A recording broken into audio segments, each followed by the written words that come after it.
Welcome, viewers and listeners, to another edition of CHP Talks. I'm here with a repeat guest, Mr. Michael Clark, coming to us from Alberta. Michael, thank you for joining us today. Thanks for having me, Rod. Yeah. So, this is the second time in the Alberta electoral cycle that we've spoken with Michael, and he's on a second tour. We'll just tell you a little bit about him. Michael Clark is a dedicated political missionary with the Christian Impact Network, a collective of Christian subject matter experts actively shaping culture through their impactful work in politics, law, education, media, and advocacy.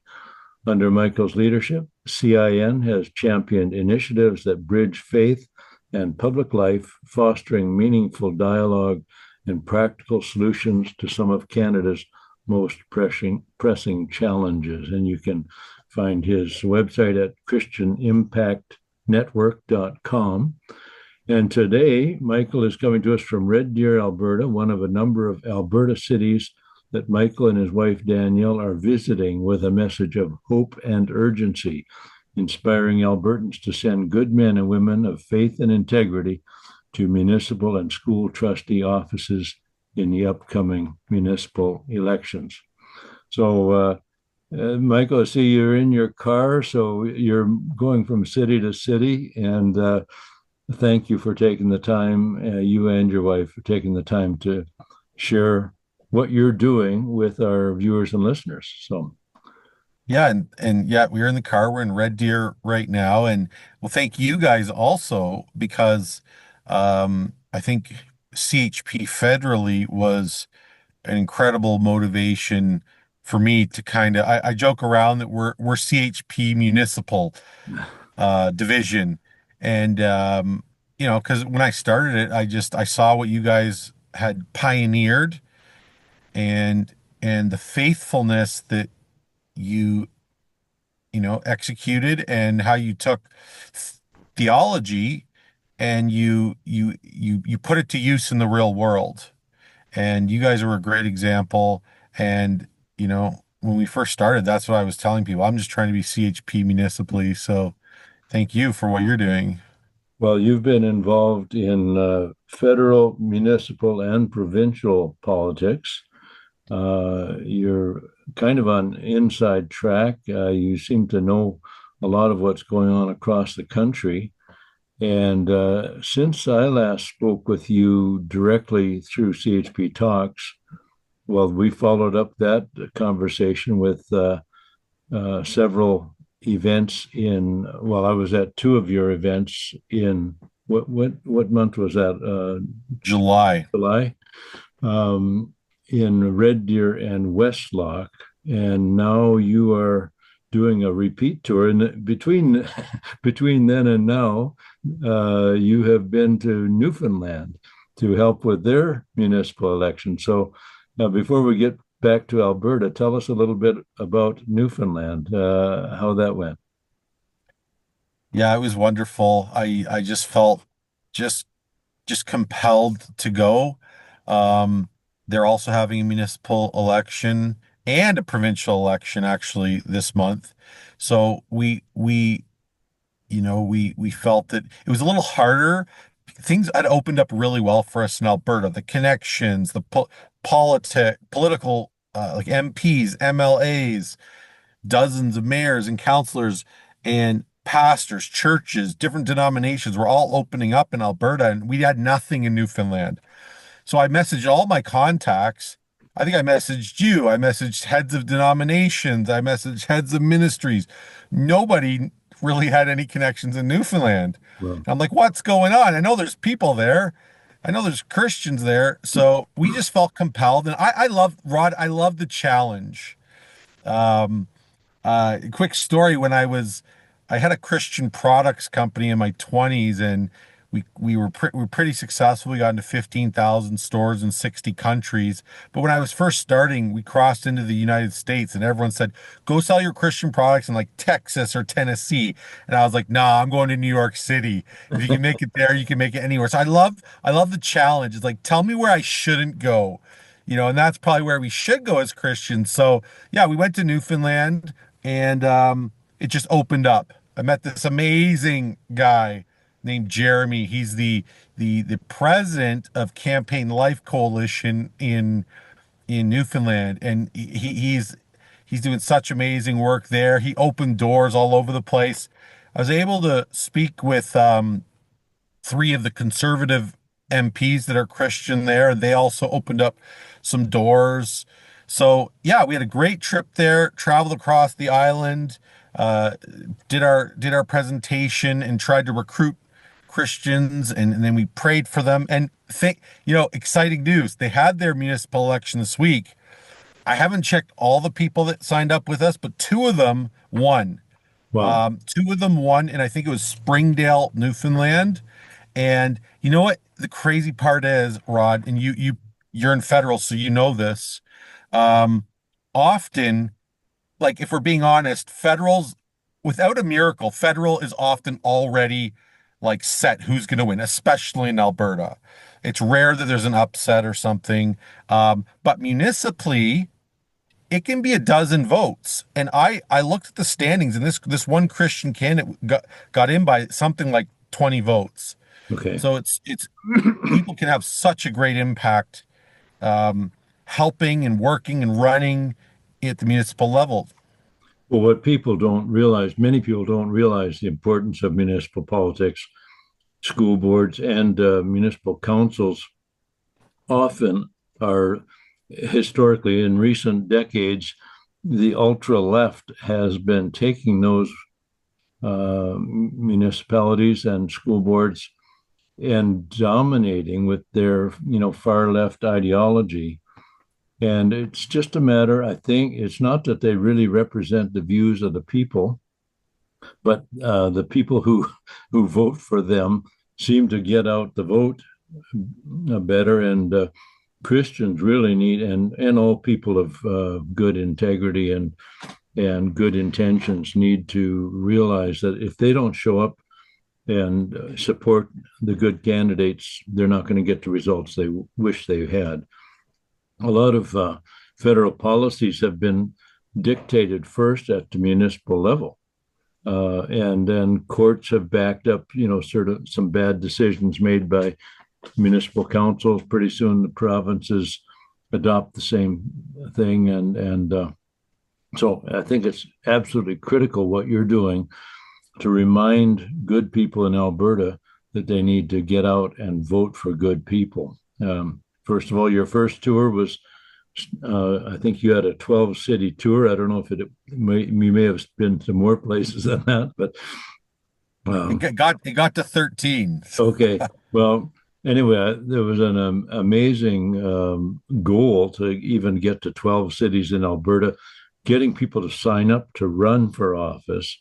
And I was so impressed. And then the fact that various churches opened up and cooperated with you was another, to me, that was a real dynamic shift. Like often churches don't want to get involved in any way with political issues, but it seems like you had grace with you. You received favor from many churches in Alberta that allowed you to use the facilities to speak to local people about the issues that they should be caring about. Especially, I think my heart is really on the school boards, school trustee things, because a lot of the decisions regarding sexuality and teachings in the classroom and indoctrination and leading into some of this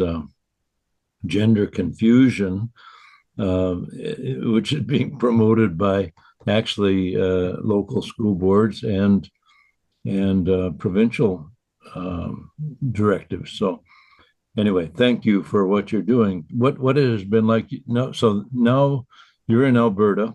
The election is coming up, October 20th? Yep. And it's there's no longer an opportunity for people to sign up as candidates, but there's still plenty of opportunity for people to get on the bandwagon and help good candidates get elected. So What do you have to say about that for our listeners? Yeah, a lot. So first of all, I've partnered with Fateen, from Fateen TV she organized 1,300 candidates in the federal election. So I'm organizing with her as many Christians as possible to get out and so we've recruited or collected, we're up to about 70 candidates now across Alberta, from the north to the south, from Grand Prairie down to Medicine Hat. And I'm doing a campaign right now to get them volunteers. And what people need to understand is it's a little, like I said, it's a little different from federal where it's not obvious who's going to win.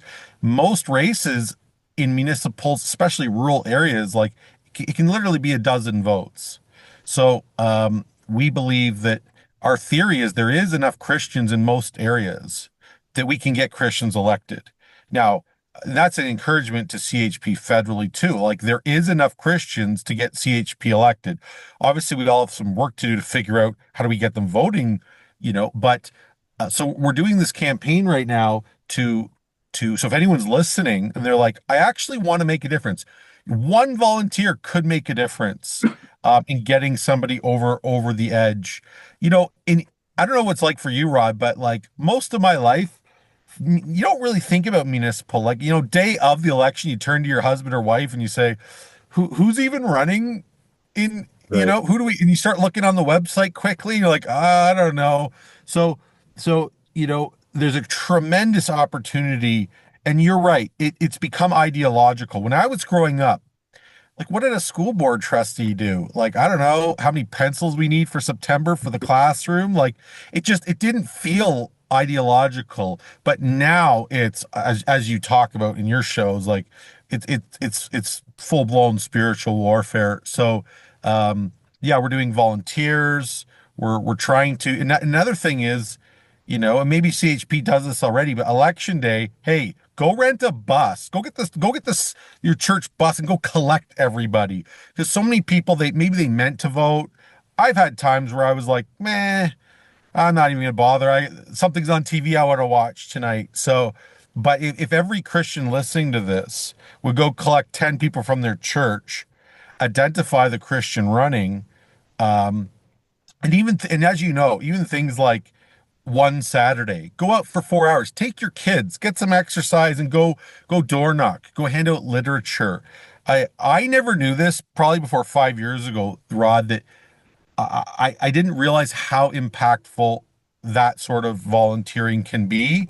Have you noticed that too? Like the power of door knocking, which is like, if people don't know what that means, you're going to houses, you're handing out literature and talking about your candidate. Like, is that really important for you guys? Well, it's very important. Lots of times people will say, "Oh, you're the first one that's come to my door," and a lot of people want to vote for you just because you took the time to come there, right? You or your volunteers. I mean, it's actually almost sad that they don't already know what the issues are and why you're running, but just taking the time to get to their door means something to people. And also, there's the momentum factor if there are people in your campaign helping you. And that's obvious to the public that you're not alone. You're not a lone wolf just doing your own thing, that you have managed to motivate others who care about the same things you care about. That also resonates with the voters. And because really, I think most Canadians, we have different political views, sometimes different strategies as how to get to where we want to go. But really, if you ask an individual Canadian, pick at random, do they want safe streets? Yes. Do they want their kids to get a good education? Yes. Do they want, you know, uh, city hall or the school boards or the federal government to spend less money or to spend it more effectively? Yes, they want all those things. They have often been, many have been led astray by the, misleading information coming from sometimes the mainstream media, sometimes from political parties themselves. But it's important that we have feet on the ground and voices at the door that can just talk common sense and say, look, our candidate is wants to protect your children from this indoctrination that's coming. The schools, some of them are teaching things that you don't believe, and then they're keeping it from you. They want the kids to just keep that information to themselves and not share with their parents. A lot of people don't know that. They just have not heard that. They're trusting the regime out there to do what's best for them and their families. And it takes somebody stepping out of their comfort zone, which is really what it is.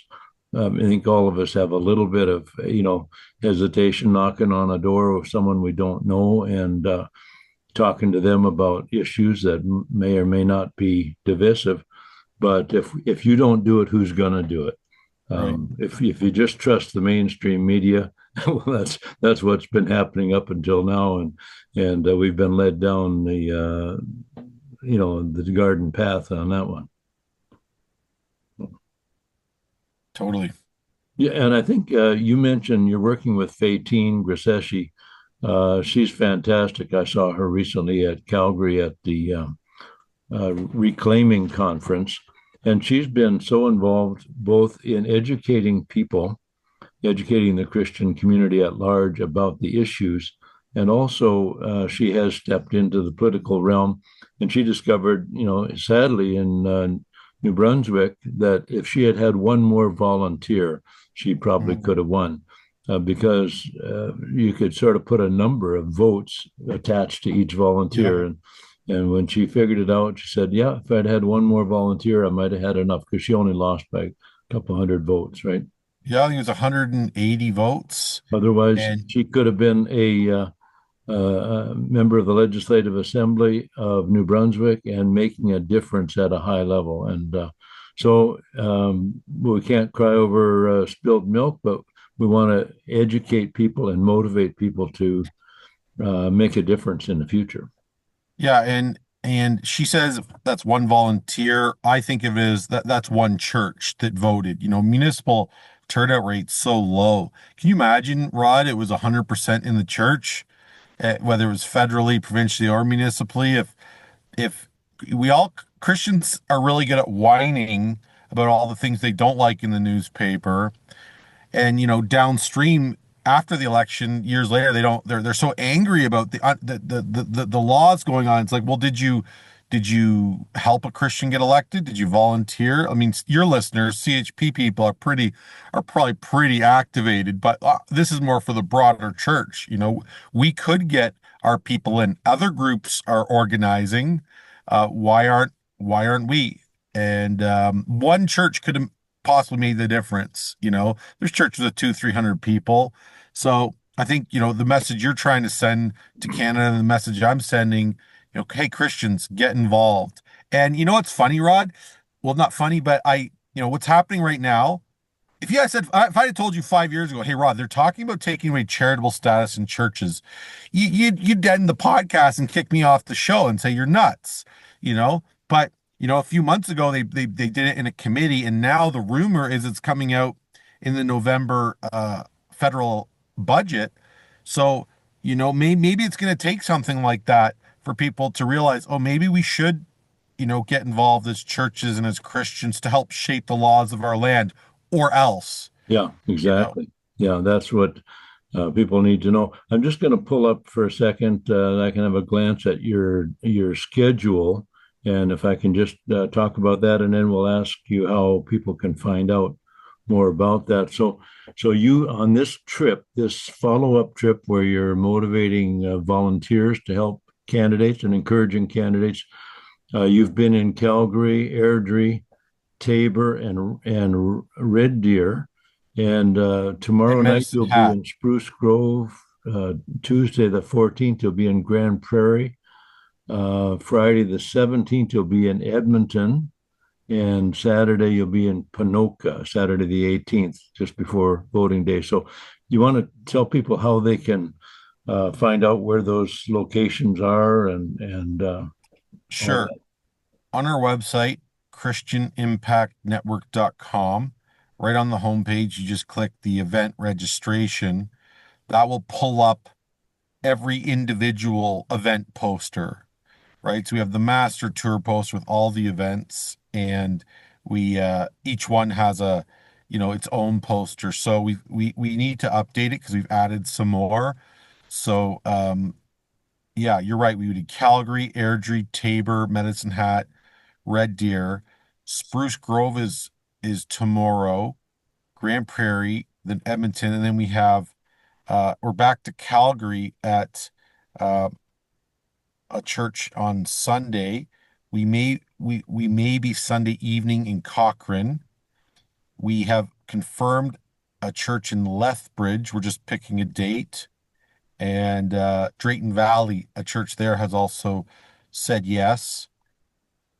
Furthermore, Lloydminster, we're actually, Rod, we're going to do a few events after the election too.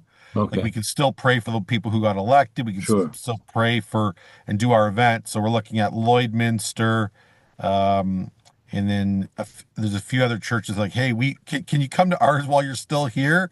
So if you want people to stay updated, just go to the website. Another thing, Rod, I don't know if you knew this, but our first event was at Tom Lips, CHP board member Tom Lips group. Okay, yeah, You guys, they meet in Calgary once a month. And if there's any other CHP groups meeting around um, Alberta, we'd love to go in and share with them.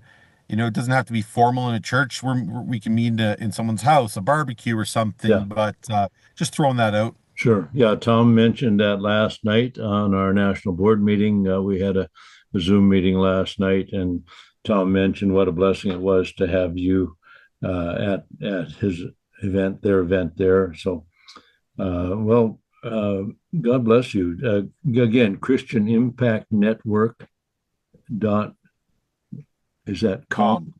Yep. Christian Impact Network ChristianImpactNetwork.com. dot com. People can find out more and get specifics. What else do you want people to know before we close off for this Sure.